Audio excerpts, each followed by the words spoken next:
Yusek, magandang hapon. Ayan. Just to follow up on Tantoco. Okay. Actually, bago yan, may mga sumalo na sa kanyang media na iniba yung usapan. Mga siguro 5 question na iba. Wala nag-follow up. Okay? Siguro napansin nung isa. Sabi niya, ay hindi pwedeng hindi ko to follow up. After 5 question with different topics, biglang pumasok ito. Sabi niya, ibalik ko nga.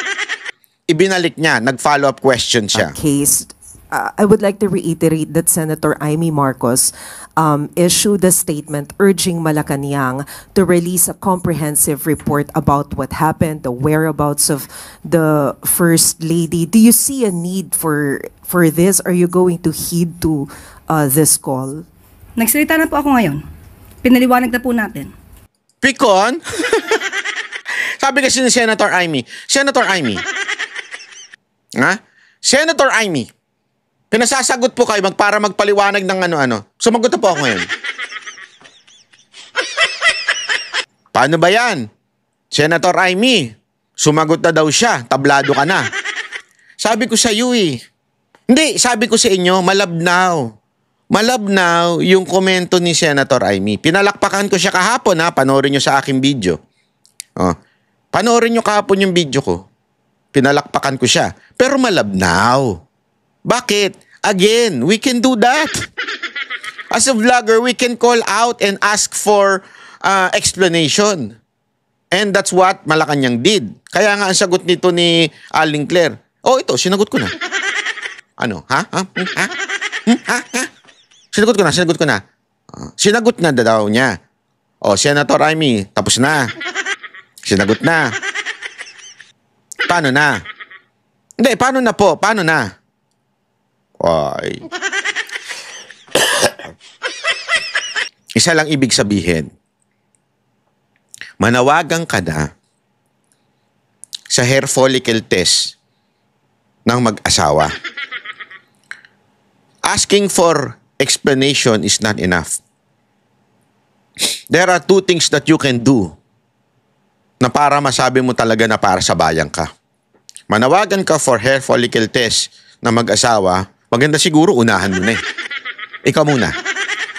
Hindi, para ito, magpapa-hair follicle ako Sumunod na kayong dalawang mag-asawa. After nun, di ba, pangalawa na maaari mong gawin, magpahiring ka. Ipatawag mo yung mga pangalan na binanggit dito. Imbestigahan. Bakit? This is something about foreign relation. Nakakahiya ito kung sakasakaling totoo. Di ba? You can subpoena documents na talagang hindi sila kasama part ng entourage who paid for their plane ticket. Which plane na sinakyan nila? Di ba? Kasama po ba doon si Lisa Marcos? Ang dami, madam. Gusto mo, kunin mo na lang ako. Biro lang kunin mo akong investigador. Ako magtatanong kung ano yung mga dapat malaman. Hindi, alam mo kung talagang gusto mong malaman ang katotohanan dito, imbestigahan nyo. Ako kaya kong sa totoo lang, pasensya na hindi ko inaano, pero kung ako immediate, nandyan ako sa loob. Ang dami kong itatanong kay Aling Claire na baka malaglag po siya sa upuan niya. Ay, wala pala siyang upuan. Totoo. Ang daming tanong dyan Diba? Sabi niya, hindi daw part. Sino-sino yung part ng entourage? Asan yung report? Asan yung document? Diba? Which plane? Anong airline? Anong flight? Si Lisa Marcos at itong si Tontoco tsaka yung grupo niya.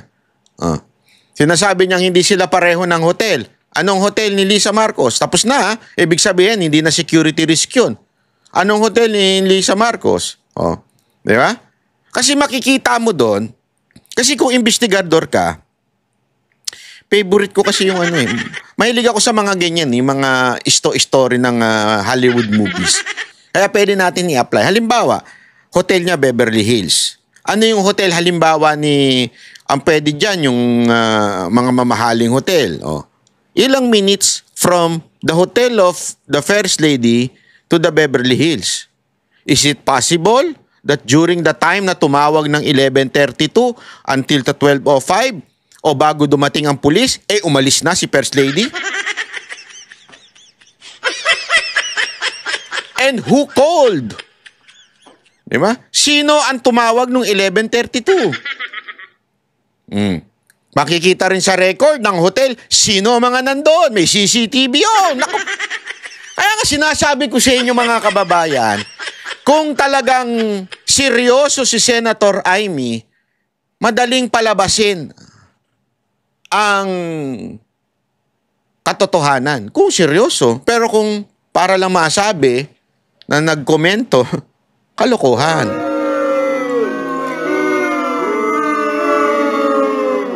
Di ba po? Tuloy natin. Kala mo, Alingker, makakalusot ka, ha? Lahat ng mga katotohanan. So, wag po tayo kasing maniwala masyado sa drama, sa gimmick, sa gawa-gawang kwento. Siguro din tayo po bilang miyembro ng media, kaya din po natin alamin kung ano ba talagang katotohanan dito. So, sinasabi ko na po, yung police report na yan, it's a fake document.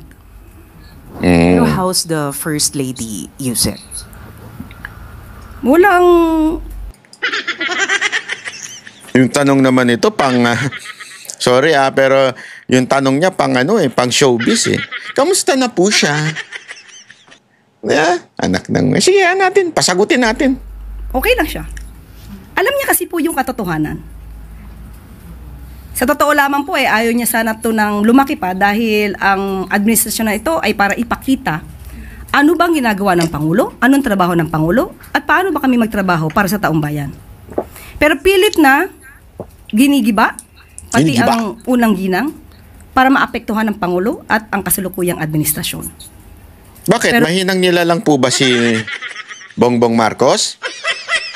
Hindi, ako nagtatanong lang ginigiba daw si FL para maapektuhan yung presidente. Bakit mahinahin nila lang?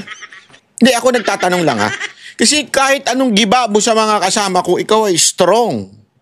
Di ba? Si Presidente Duterte. Kahit anong giba sa lahat, pati anak niya. Then, naalala ninyo, di ba? Dinala si Pulong. At saka, I think, I'm not sure kung kasama, hindi si Pulong lang pala. Dinalang sa Senado, okay lang. Go! Alam mo naman si Pangulong Duterte, pag sa mga anak, talagang close talagang, wala, okay, go!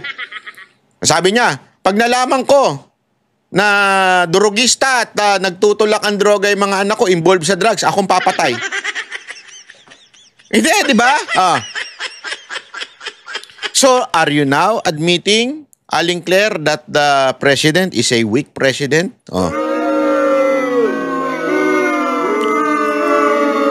It's a question. So, wala pong ikinababahala ang unang gilang dahil alam po niya ang katotohanan at makikita mismo ang mga records na yan.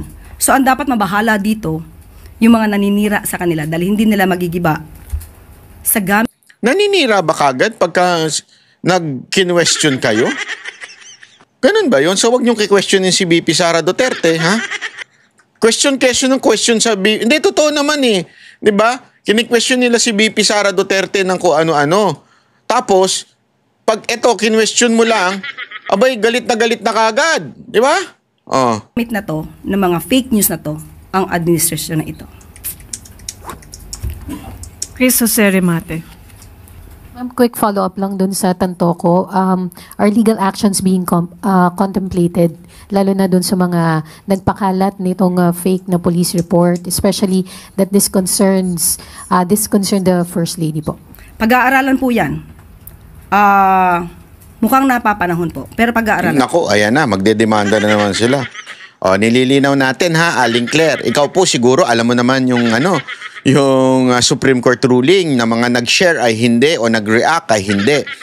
At eto paulit-ulit natin sinasabi, hindi po tayo naniniwala, both parties, until may presintang ebidensya.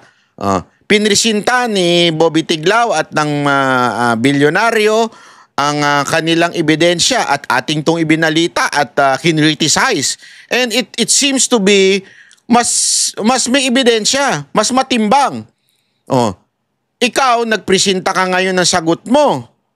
Sinasabi namin, sandali, bakit wala kang ebidensyang pinresinta? Yung ebidensyang pinresinta mo ay yung nag-party o nag-event si FL ng hapon. Nangyari yan, tanghali, umaga. Oh.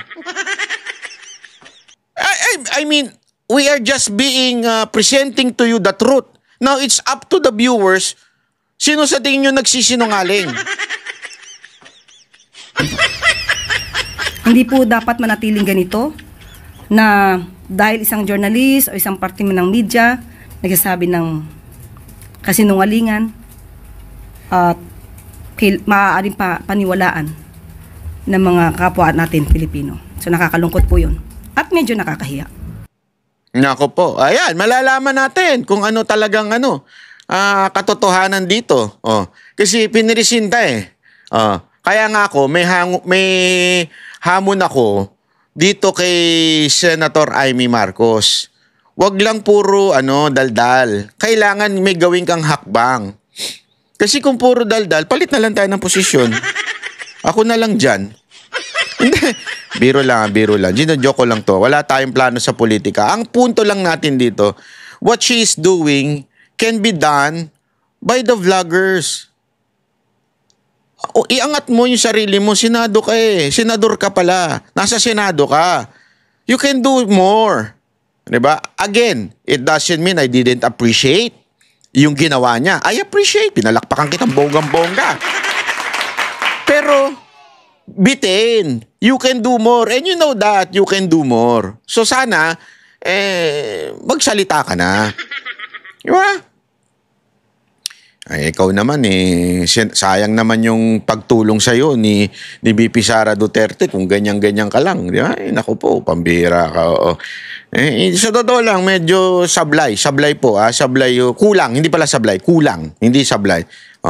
Okay. Pag-usapan din natin itong total ban ng online gambling. Naku. Mukhang merong isang senador na merong may patutsada. Naku po, sino ba ito? Tingnan nga natin. Dahil sa 140 billion masisira ang napakaraming pamilyang Pilipino, maraming malululong sa sugal. Bakit di natin itigil na itong online gambling? So sir, considering yung situation, sabi niyo ang dami ng lulong dito sa online gambling, hindi na ho kakayanin ng strict regulation sa tingin ninyo? For me, hindi For me, hindi. Kapakaganda nun. Kaya pinapalakpakan natin siya for that. Huwag kang magbabago, ha? Baka may kumausap sa'yo, magbabago ka na. Kasi, yan din yung sinagot ni Aling Claire, Sabi niya, kung atin pong ito total ban, mag-work lang daw yan underground. So, are you admitting that the current government is stupid? Incompetent? Hindi.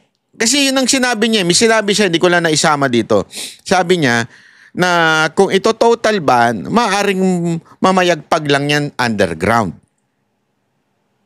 Yan ang mga argumento ng sablay na tao.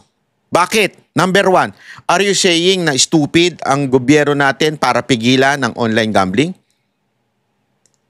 Di sana, yung Pogo, hindi na natin total ban. Di sana, ni-regulate na lang natin. Hindi pa pwedeng it applies to this and it doesn't apply to this, which is the same in nature. Pareho sila nakakasama. Pareho din sila may nadudulot sa ekonomiya. I am for total banning of Pogo. And I am also for total banning of online gaming. Kaya hindi ko maintindihan yung dahilan na yung Pogo, tinotal ban ng presidente, itong online game, meron pa kayong pautot na pag hindi itinotal ban yan, mamamayagpag lang yan sa underground. Kung gano'n naman pala, gawin na lang din natin ang prostitution legal. Ang marijuana legal. Naintindihan nyo ibig sabihin? Bakit? Isipin mo kung ang prostitution legal, may mga brothel. Hindi kasi alam mo, may mga pinanonood ako na may mga argument na ganyan na naiirita ako. Sabi ko, mas malaki daw ang income kung merong brothel na lang daw. Tapos kung yung marijuana, kasi ginawa din sa ibang bansa na ginawang legal yung marijuana at sinabi nila it boomed the economy, blah blah blah.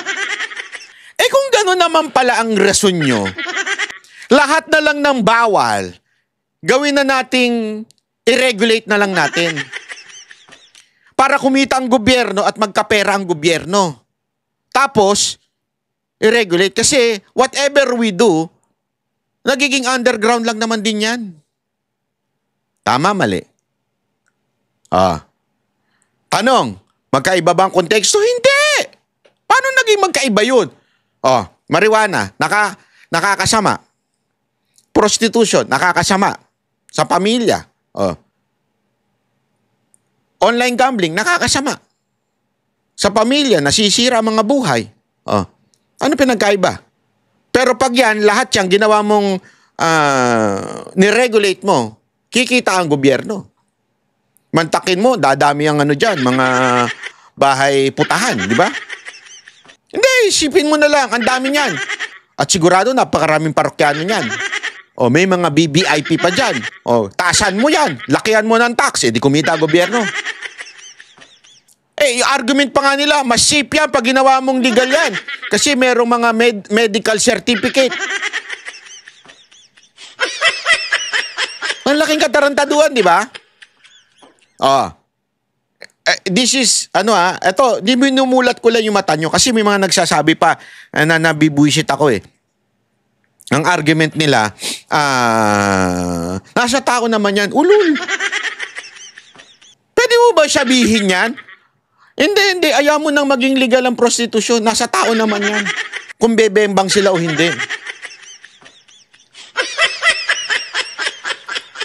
Diba? Ay, naku. Marijuana. Bakit? Banat bay? Sa Amsterdam ba? Lahat ba nagmamarijuana? Hindi kasi nakapunta ako sa Amsterdam, Walang biro, nakapunta ako sa Amsterdam. Pumunta ako dun sa napakaraming coffee shop ata. Cafe ba ang tawag nila o coffee shop? Nakalimutan ko na Kasi nagulat ako. Naghahanap ako ng kape, coffee shop. Pagpunta ko, parang wala namang kape dito. Tapos kulay green lahat. Sabi ko, kakaiba ito. Iba pala yung tawag nila dun sa kasi mahilig tayo magkape-kape. Alabas tuloy ako. Tapos ang sangsang ng amoy. Tapos tinanong ko, legal pala yun doon. Sabi ko, kaya ang dami palang mga zombie doon. Tapos ganun din, yung brothel doon, napakadaming aquarium. Akala ko, nagbebenta ng Victoria, anong tawag doon? Victoria's Secret. Kasi merong salamin,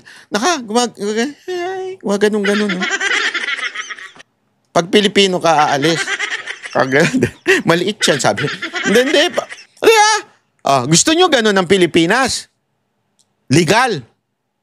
Tapos i-regulate na lang. Tapos sasabihin natin, depende na yan sa tao.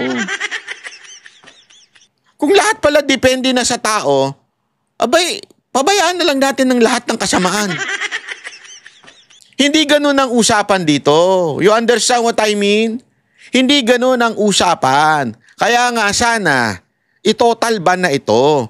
Ngayon, magkaroon ng mga task force na talagang nakatutok sa mga vices. Di ba? Gawin yan. Nakatutok, especially sa online gambling.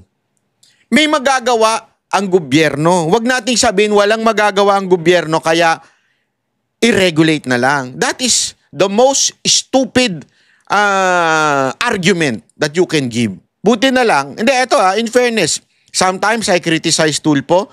Sometimes, pinapalakpakan ko siya. On this matter, pinapalakpakan ko siya. Dahil he took a stand. Sana hindi siya magbago. Well, yung iba sabi, dapat 18 years old lang and above.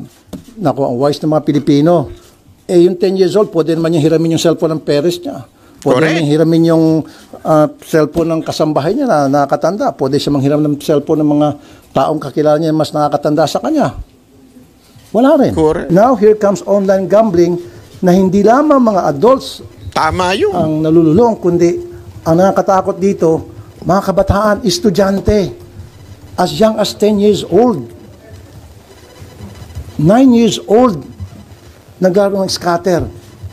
Hindi nakapag-aral, hindi nakapagtulog, hindi nakatulog, kumukupit sa kanilang mga magulang para makapag-scatter lamang. Ano to? Anong klaseng bansa meron tayo ngayon? Grabe na. At bakit ito pinapayagan ng PAGCOR? Kaya nga I'm calling, yung sinasabi ng PAGCOR, for now, itigil na raw muna yung ads sa mga online gambling. Galing ako sa bahay ko, papunta rito, binilang ko, 7 ang billboard ng online gambling. 7. So, nananawagan ako sa PAGCOR maging sa ad board. Do your share for now habang Yan. gagawa ko ng bill. Of course, matatagalan yan. And habang pinag-isipan siguro ng ating sa executive kung anong gagawin nila, do something, itigil na muna lahat ng advertisement sa online gambling. Kasi ang sabi ata ng PAGCOR sa prime time lamang. Bakit lang prime time? Paano sa hindi prime time naman yung mga bata nanonood din? So dapat tigil yun sa TV, radio, newspaper. So sinasabi ni Tulfo dito, since this is something na matatagalan pa kung gagawa ng batas, kailangan meron counterpart sa Kamara, sa lower house, sa Congress, di ba? So habang ganun, pwede naman ano na muna ng ngayon, itigil ang commercial. Kasi ginawa naman yan sa mga sigarilyo eh. Ewan ko sa alak kung tinigil na. Ginawa naman yan. So ibig sabihin, they can do it if they want it. That's the point here. If they want it, they can do it. The thing is, ayaw siguro. Bakit? Pera yan eh. So do you mean na mas ginudiyos pa natin ng pera sa bayan na to kaysa ang moral issue or character ng mga Pilipino? Ganun na ba ang gobyerno natin? Mukha ng pera?